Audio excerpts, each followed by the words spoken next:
Good morning, everyone.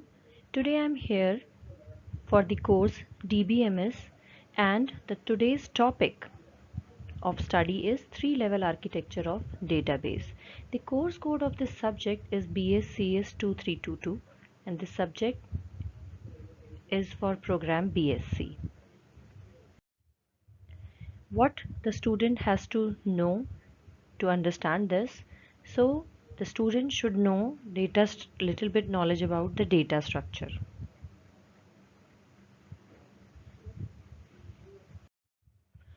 To study the structure of the database is the objective of today's lecture. Now, before understanding the three-level architecture of the database, we should know few terminologies, which is schema and the instance. So, let us understand what schema is.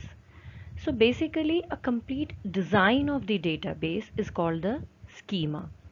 Design means a database should have tables for the entities and it should have the attributes for the entities.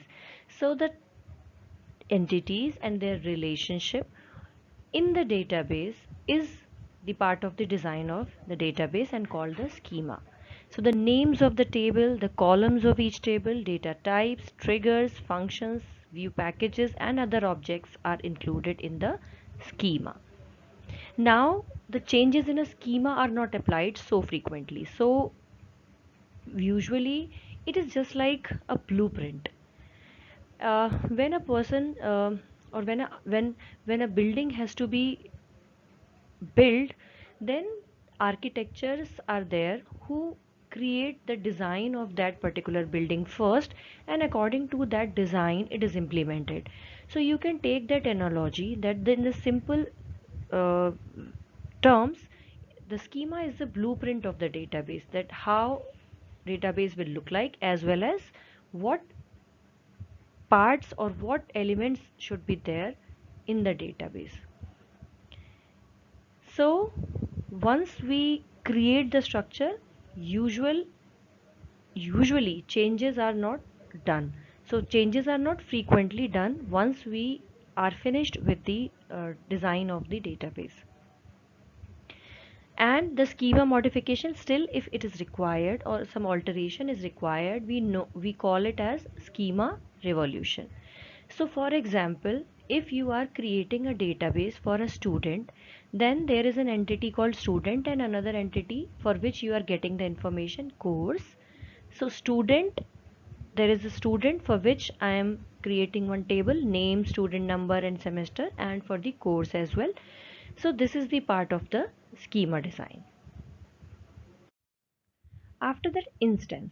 So once I'm finished with the structure of the database, what exactly I will do, I will insert the information into it. So I have a table of student, and once my student data is ready, I will store that data into my database student. So at a particular time, whatever is the view of that database is called the instance, right? So in which state the database is called the instance at the particular moment. Okay, in other words, it is also a snapshot where the current state or occurrence of a database is framed at that moment. And whenever we are inserting something and deleting something from the database, the instance gets changed. Just for an example, if you have a table called student, and initially you have inserted 20 elements, 20 records to it, 20 students information, and then a new admission would be there, then what you will do, you will store the information of that particular student as well. So before adding the students information, the instance was something else, and once you inserted one new element, if if uh, that particular moment of time, if you see the database, then there is a 21 records in it. So that is a new instance. So basically it is a snapshot where the current state or occurrence of a database is framed at that particular moment, right? So basically, if we compare instance and schema, so schema is a description that okay, these are the tables which is the part of that database. These are the attributes which are the part of that entity or table or columns in the table, so it is a description. But instance is a set of data that fits the description. So we have a description and then we are storing the data, actual data. So that is the instance. Schema, logical structure of the database. For example, set of customers and accounts and the relationship between them. An instance is the actual content of the database at a particular point in time. When we create a structure, we have not created anything. So we have just created a plan that this will be my database. And once you fill it with some actual content, then it will be like the instance as at particular moment. One schema may have many instances. As I told you, if whenever you insert or delete something from the database, the instance changed. So one schema can have many instances. Now analogy you can take is that type and variable in a programming language. So you have a certain data type and after that you actually create the variable. Okay, so that is like a schema and instance. Now come to the physical schema. There are two types of schema, physical schema and logical schema. So what physical schema refers to? So physical schema of the database refers to how data is actually stored onto the disk, right? So whenever we took a student entity and we are going to store the information about that student like his name, his address, his age, his course, his program and so on. So whenever the actual data will be stored onto the disk, that is called the physical schema, that how the data is stored on the computer on which it resides.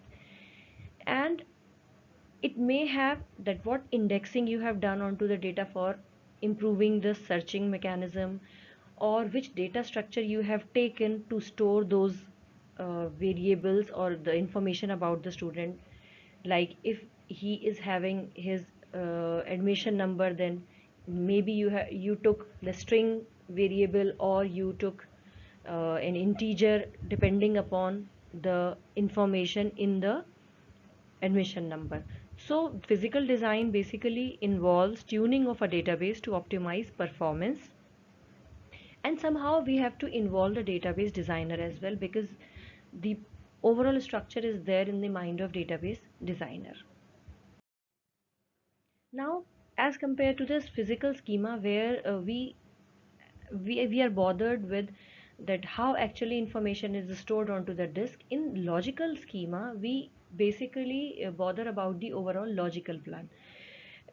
We just want that okay, if we have to store the information of a student, we should store his name, age and address, but what would be the type of the what would be the type of that attribute, we are not bothered of it. Like name, should we store it in a string or something, or some indexing would be performed. So we will not go to that level. So basically it is a logical design or logical plan that these are the entities and these are the attributes of those entities. And also we describe in logical schema that how tables are linked together for data access. Like if two tables, student and department, is somehow related, then we have to show the link of it, that these two tables are there and there is a link in between. That if you want to know the name of the department and where it is located, so you need to combine the information of both the tables, student and department, then only you will get to know that okay, this student has this department and this is situated at this place, and this is the number or head of other information also you can get.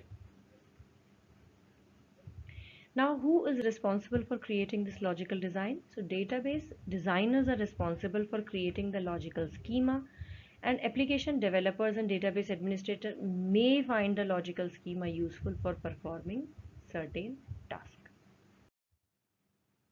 Now come to the three schema architecture of the database.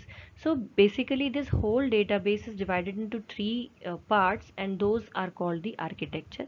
So we have divided it at a physical level, then conceptual level, and then view level. Or sometimes this can be called as logical level or something.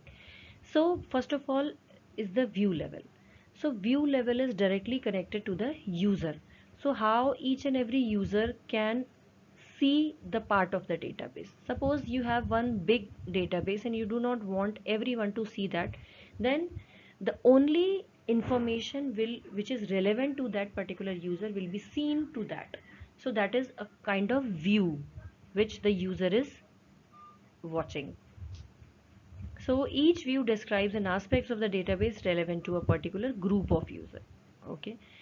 So for example, in the context of a library database, there are certain sections like book purchase section, issue return management section, user management section. So each section is a view because maybe maybe a group of people involved in the particular section. So those people are only required a part of the database, not the whole. So that is why we create view. Now views can be set up for each section of user.